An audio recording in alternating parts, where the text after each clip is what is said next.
Sinagot naman ni Senador Cheese Escudero at Representative Leni Robredo ang iba't ibang isyong inilatag sa Vice Presidential Forum.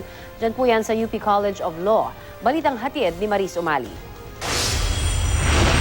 Dumalo sina Senador Cheese Escudero at Representative Leni Robredo sa isinagawang Vice Presidential Forum dito sa UP College of Law nang tanungin kung ano ba ang tingin nila sa tungkulin ng Vice Presidente maliban sa pagiging spare tire. Sabi ni Robredo, mahalaga ang responsibilidad ng Vice Presidente, pero para mapagtuunan niya ng pansin ang kanyang tungkulin, hindi dapat inaambisyon ng pangalawang Pangulo ang maging presidente balang araw. Sabi naman ni Escudero, dapat ang Vice Presidente ay kaagapay ng Pangulo. Palagay ko nga parati kong sinasabi, dapat yung Vice President hindi nangangarap maging presidente. Kasi oras na mag-ambisyon siya maging presidente, tapos na siya.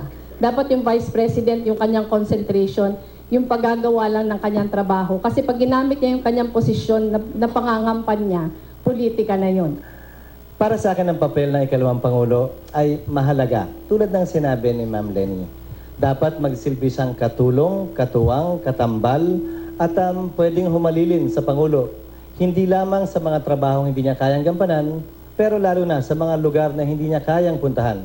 Nantanungin naman si Robredo sa posisyon ng pamahalaan na ang traffic ay resulta ng umuunlad na bansa. Sa more progressive na mga lugar, talaga mas grabe yung traffic. Pero hindi yung depensa.